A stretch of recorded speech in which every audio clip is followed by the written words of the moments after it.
Dito sa Pilipinas, kilalang kilala ang ensaymada at halos lahat ng panaderya ay meron nito. Pero alam mo ba na sa Mallorca, Spain talaga ang pinagmula ng tinapay na ito?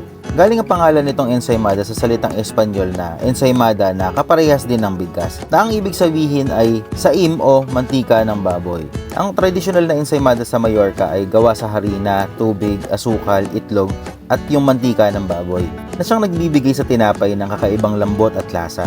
Pagdating sa Pilipinas, nagkaroon tayo ng sariling bersyon. Imbes na mantika ng baboy, karaniwan ng gumagamit ng mantikilya or margarine. Bukod pa riyan, dinagdagan din natin ito ng iba't ibang toppings tulad ng keso, asukal, buttercream frosting. Kaya naman, kahit nagaling sa Espanya ang original na idea, ang ensaymada na kilala natin ngayon ay produkto na ng ating kultura at panlasa. Naging bahagi na ito ng ating tradisyon at isa sa mga paboritong merienda o panghimagas.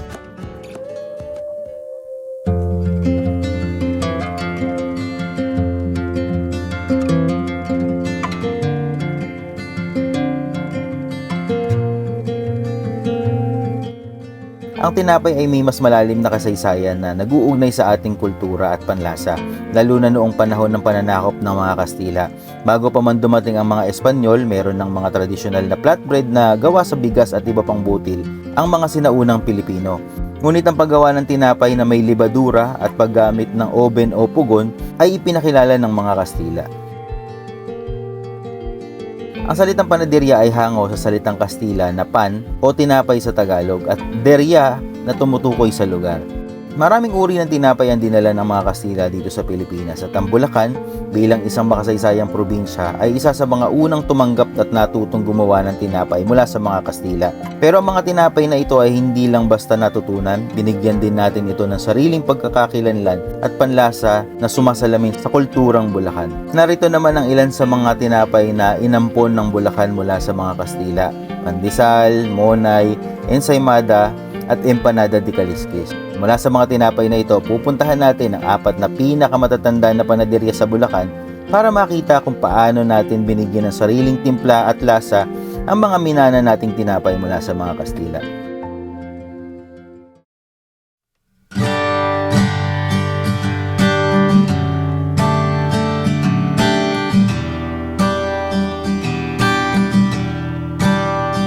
Nandito naman tayo ngayon sa Baliwag. Dito naman natin makikita yung 58 years old na bakery at ang pangalan nito yung Linmers. Kalinya lang siya nung dating munisipyo at tapos naging library, tapos ngayon nire-renovate naman siya. Kilala sila sa masarap na putok. Meron silang special, merong medium at napakarami nilang produkto. So isa na to talaga sa mga matatagal na bakery dito sa Bulacan. Isa rin sa mga kilala sa kanila yung kanilang ensaymada. Siyempre, sa tingin ko isa talaga ang ensaymada sa mga kilala dito sa Bulacan, no? Hindi lang talaga totally nagiging icon. Marami talaga mga bake shop, mga bakery dito sa Bulacan. Meron talagang masarap na ensaymada. Meron din silang baguette bread na bihirang-bihira akong makita dito sa mga bake shop dito sa Bulacan. Meron din silang mga cake at mukhang masarap yung mga cake nila. Ngayon ko pa lang din talaga matitikman itong Linmers Bake Shop. Though nakikita ko na to, nadadaanan ko na to dati. Meron din silang restaurant sa gilid na pwede kayong umorder ng palabok. Sikat din sila sa palabok. Tapos meron din silang restaurant na meron ding air condition.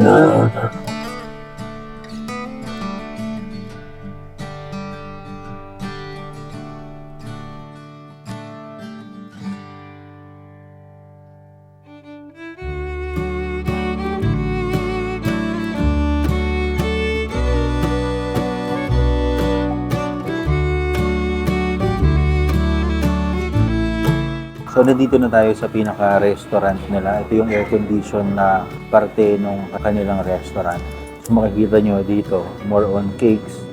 Tapos, dito naman, mga customized cake. Yung mga old school, no, na-appreciate na nakakatawang makita na yung style ng cake nila hanggang ngayon, old school pa din. Medyo, kumbaga, alam kong marami ng magagandang mga design ng cake, pero nakakatuwa pa rin na makita na meron gumagawa ng icing cake. Ganun yung style nito eh. Nostalgic yung dating ng mga design ng cake nila. Tapos, ito naman yung kanilang ensaymada. So, titikman naman natin yung kanilang ensaymada. na kilala rin sa kanila. No? So, pag tinignan mo siya, ang ganda ng mga cheese, ang haba ng thread, ang galing ng pagkakagayat no, ng kanilang ensaymada. So, tingnan na natin siya. Ang nakakatuwa dito sa kanila, bakery siya, medyo modern na, pero makikita mo na mayroon silang mga date, saka yung labeling, maganda yung labeling.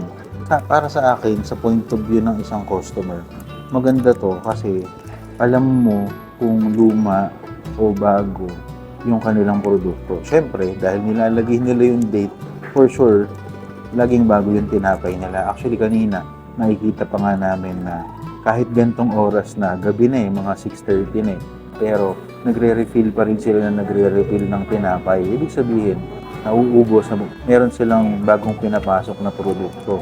So, isang indication yun na laging bago yung produkto nila.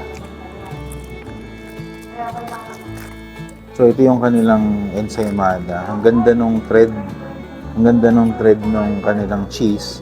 Tapos, yung sugar, yung buttercream, no? Tapos, ang lambot talaga. Tapos, medyo mabigat na siya, no? Pero, tingnan natin.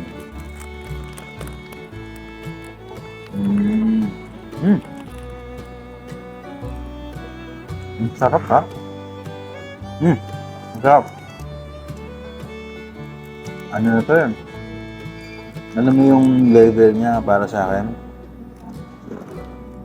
Pangbol na yung laban nito. Alam mo yun, ganun yung level nung ano. Ganun yung level niya para sa akin. Sarap. Sarap. Tapos meron pa siyang cheese sa loob. Sarap naman ito.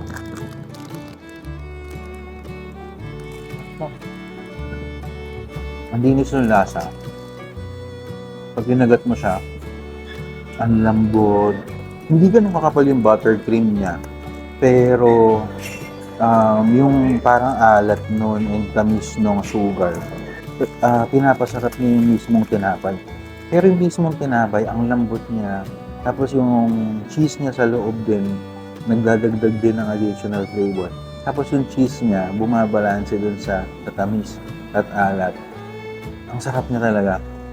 Parang, para sa akin, ano to, alam mo yun, yung level nito, pang pasalubong talaga, pang mall. Alam mo yun, merong masasarap na mga ensaymada sa mall. Pero ito, panlaban din to, panlaban to. So, mga masasarap na ensaymada ang natikman ko dito sa Bulacan. At actually, siguro sa Pilipinas. Kasi yung nanay ko mahilig din sa ensaymada dati. So, natikman ko na yung mga masasarap na ensaymada sa iba't ibang bakery, sa mga commercial na bakery, sa mga homegrown na bakery. Masarap talaga. Linmers ensaymada. Sarap na. Sarap. Nagulat din ako. Ito naman yung putok. Kilala to sa kanila. Meron siyang medium, meron siyang special. Alam niyo naman ba't siya tinawag na putok? Kasi yung pinaka nasa ibabaw niya, pumuputok siya. No? So medyo matigas tong part na to. Pero tikman natin, syempre. Try natin.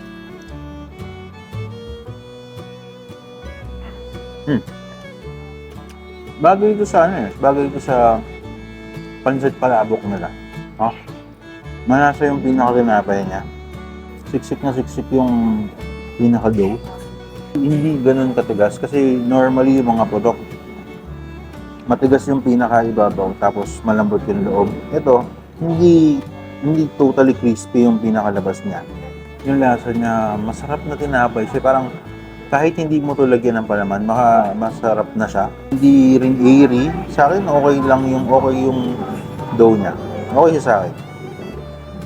Ito naman yung kanilang pandikoko. Medyo iba yung style ng pandikoko nila. Kasi ano siya, mayroon siyang hiwa sa ibabaw. So, kita mo yung pinakalaman na coconut dun sa pinakaloob niya. Ngayon na ako nakakita ng ganong klaseng pandikoko. Yan, kita mo siya. Tapos, yung dough niya, iba yung dough niya dun sa putok. Kung ako, parang ito yung ini-expect kong putok. Pero, ito yung pandikoko nila. Style, white bread yung pinaka-tinapay.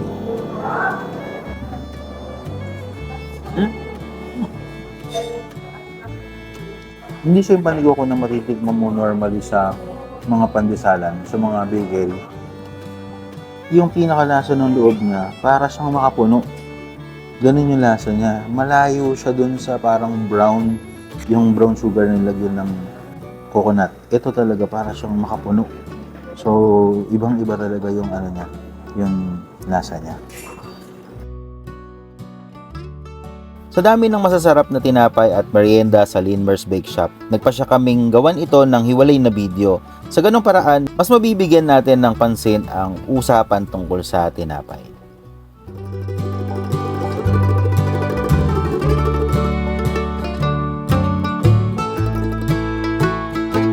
Andito naman tayo ngayon sa May Kawayan. Andito kasi yung pangatlo sa pinakamatanda na bakery dito sa Bulacan. Ito yung La Purisima. Nagsimula sila noong 1946. Dati yung pwesto nila malapit dun sa tulay. Pero ngayon, lumipat na sila dito sa bandang unahan, sa may tabi ng lotohan, malapit sa PH Shop. Makikita nyo yung kanilang tindahan. Naging interesado akong saliksikin ang mga pinakalumang panaderya sa Bulacan at nagsimula ang lahat nang makita ko ang lumang litrato ng La Purisima Bakery na nagsasabing sila ang pinakamatagal. Dahil doon, nagpunta ako sa lugar na ito kahit na limitado lang ang impormasyon na makikita sa social media tungkol sa kanila. Nasaya akong naabutan kong bukas at nag-ooperate ang bakery. Sinubukan kong makakuha ng karagdagang impormasyon mula sa management. Ngunit magalang silang tumanggi at iginagalang namin ang kanilang desisyon para sa privacy ng kanilang negosyo. Ganun pa man, pinayagan naman nila kaming kuhanan ng video ang ilan nilang mga produkto. Hangad po namin ang patuloy na tagumpay ng La Purisima Bakery bilang isa sa mga pinakamatatagal na panaderya sa Bulacan. Kung papasok ka sa Malolos, sigurado kung mapapansin mo ang Eurobake Bakery na malapit sa Arkong Bato ng Bulacan. Kitang-kita agad ang ganda ng arkitektura nito na magpapatunay ng tagal ng kanilang serbisyo. Kilala ang panaderyang ito sa kanilang orihinal na inipit at sa makasaysayang ensaymada Malolos. Dito naman tayo ngayon sa Eurobake. Itong Eurobake yung pangalawa sa pinakamatanda o pinakamatagal na bakery dito sa Bulacan. Ang istorya ng Eurobake ay nagsimula pa noong 1945 sa Barangay San Vicente, Malolos bilang panaderya La Concepcion. Naging tanyag sila bilang paboritong panaderya sa lugar dahil sa kanilang mga tradisyonal na tinapay, lalo na ang kanilang sikat na inipit at ensaymada. Ang mga original na recipe ay maingat na itinuro at pinireserba sa mga sumunod na henerasyon. Hanggang sa muli itong binuksan noong 1983 at tinawag na ngayong Eurobake. So, ito naman yung kanilang kilalang original inipit. Dito sa Cafe Eurobake, ito yung kanilang cafe. Nilalagyan nila ng caramel. Pero yung mabibili natin dun sa labas, wala siyang caramel. Tikman natin.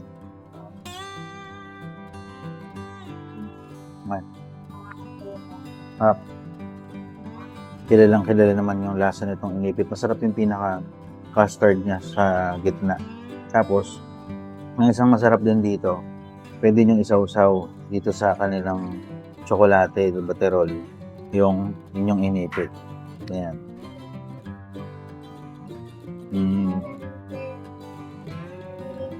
Harap. Para sa akin, yung sinausaw siya dun sa tsokolate, nag-level up talaga yung lasa. Mas masarap siya actually. Mas nagustuhan ko siya. Ito naman yung ensaymada Malolos. So, ito yung kilalang rin sa kanila na tinapay, no? So, pwede rin natin isawsaw yan. Actually, masarap na to. Pwede rin natin ilagay dito yan. Kasi ganito daw talaga yung ginagawa noon.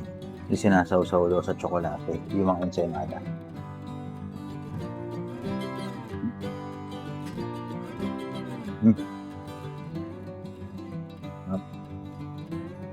Iwan mo, masarap. Promise. Kung madadaan kayo ng Malolos, puntahan nyo itong pangalawa na pinakamatagal na bakery dito sa Bulacan. Ito yung Eurobake na matatagpuan nyo dito sa Arco ng Malolos. Para matigman nyo yung original inipit at saka yung Malolos ensaymada na pinagmamalaki ng Eurobake.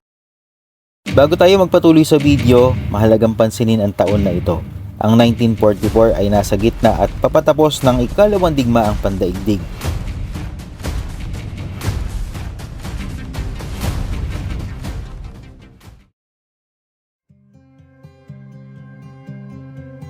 Nagsimula ang kasaysayan ng Pan Grande Bakery sa San Ildefonso, Bulacan noong 1944. Ang pinakamatagal na panaderya sa Bulacan ngayon. Nakakamangha kung paano nila nilampasan ang mahabang panahon na ito ng kasaysayan at hanggang ngayon patuloy pa rin nilang pinagsisikapan na ituloy ang kanilang makasaysayang kwento. Ako po si Nelson Inovero, youngest sa 15 siblings kung buhay kami lahat. Pang 15 ako. Presently ang nagmamanage ng Pan Grande Bakery. Gano'n na nga po katagal po? Since 1944, 81 years, awa ng Diyos, still existing. Yung father namin, Felizardo Galvez Inovero Sr. Yun ang father namin. Yes, nasa DNA, alam ko. Aside from baking, culinary, and music, nasa DNA ng Inovero. As far as I know, siguro yung lolo pa nung tatay ko, na nag-start siguro sa passion lang, sa hilig magluto. Tatlo silang magkakapatid. Nag-start ng bakery noong 1940s. Isa sa Angat, yung pinakakuya nila, si Tata Bino, kung tawagin namin. Isa sa San Rafael, sa Pantubig, si Tata Ako. Which nag-last lang sila nung hanggang 1980s. Ang naging struggle namin nung 80s na nagkaroon ng shortage sa bakery supply, particularly flour sa arena. Na makakakuha ka lang ng per bag, pipila ka pa sa malolos, na nasabay na ilang kami sa college, 7, hardship. Pero yun, awa ng Diyos. Napagtapos naman lahat, kaya lang na-stroke yung father ko, sobrang stress. Imagine, 7 college, isang med school, isang dentistry. Particularly yung biskotso, saka pandesal, saka yung warmth namin, yung kung paano kami mag-entertain ng customer. Usually yung mga suki from Nueva Ecija, darating dito yon 3 van, gagawin ng father ko, maglalabas ng bagong lutong tinapay, kung ano man yon, nakalagay pa sa baking pan. Okay, habang namimili kayo, kumain kayo. Ang mga customer namin, 5 generations na. 5 generations na ipasa sa mga kaapo-apuhan at sa mga in-laws. Particularly from Nueva Ecija, Nueva Vizcaya, Isabela, ayan. Ito yung the classic biskotso, saka yung pandesal natin.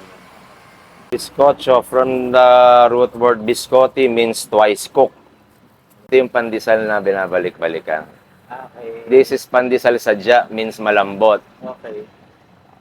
Hindi katulad ng conventional na pandesal na parang dinner roll lang. Ito with egg and butter. Ito naman yung crack at hard version. Kung tawagin, putok. Ang uniqueness ng Pan Grande Bakery, until now, ang ginagamit namin, pugon. Wood-fired oven. Yun pa ang isang, Greg. Pumayag si Sir Nelson na ipakita sa amin ang kanilang pugon na ginamit nila sa loob ng mahigit 80 taon. Para sa akin, pakiramdam ko ay pumasok ako sa isang museo na puno ng kwento at kasaysayan. Bilang mahilig sa kasaysayan at sining ng pagkain, napakapambihirang pagkakataon para sa akin na makita ang isang pugon na nagagamit pa hanggang sa ngayon. Naisip ko rin kung gaano kalaki ang naitulong nito sa kanilang pamilya bilang hanap buhay. Para sa akin, hindi lahat ng luma ay kailangan palitan ng bago. Ang mga naingatang gamit na ito ay kayamanang hindi matutumbasan ng pera. Yaman sa kwento at kasaysayan. So nakakatuwa dahil pinaunlakan tayo ni Sir Nelson para makita yung pugon nila. Sobrang bihira na ng pugon sa panahon ngayon. Yung pugon nila, napakalaki. Alam mo yung vintage na vintage ng itsura. Yun doon talaga sila nagluluto. Para sa akin, napaka-special nun. Kasi bukod dun sa flavor, bukod dun sa kahoy yung ginagamit nila, mga gatong talaga yung ginagamit nila, yung tagal ng paggamit nila ng pugon, nakaka-amaze yan para sa akin. Kayamanan yun na hindi mahihiwalay sa bakery na ito. Ito naman yung kanilang ensaymada. So, halos lahat naman sila meron silang pambato na ensaymada. So, tikman natin. Yung ensaymada nila, sakto lang yung tamis niya, pati yung pinaka-cheese niya.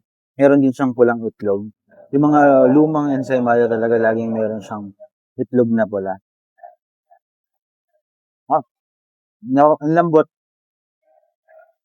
Tapos very affordable. Yun yung senada nila. Ito naman yung kanilang tahada. Ngayon lang din ako nakakita at ngayon lang din ako makakatikim nito.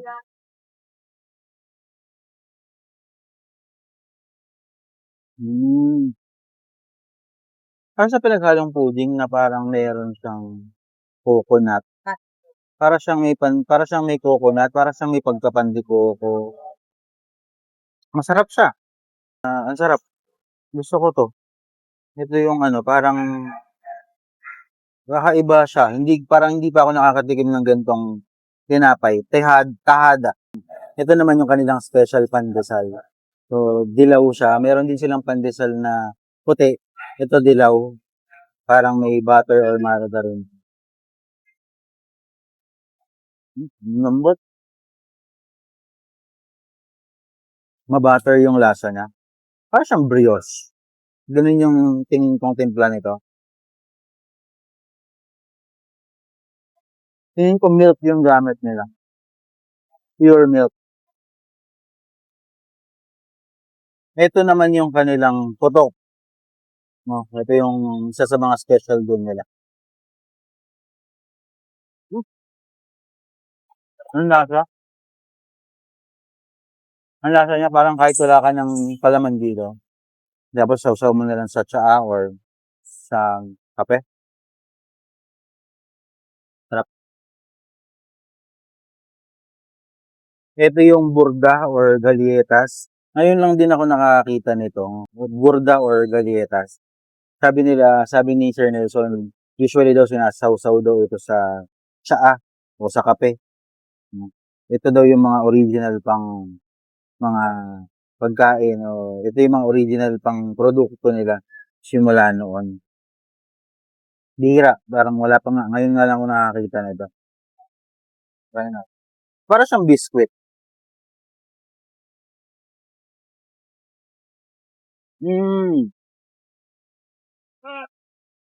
Para siyang mas matabang na puto seco pero ang sarap nga nitong isawsaw sa kape or sa ano.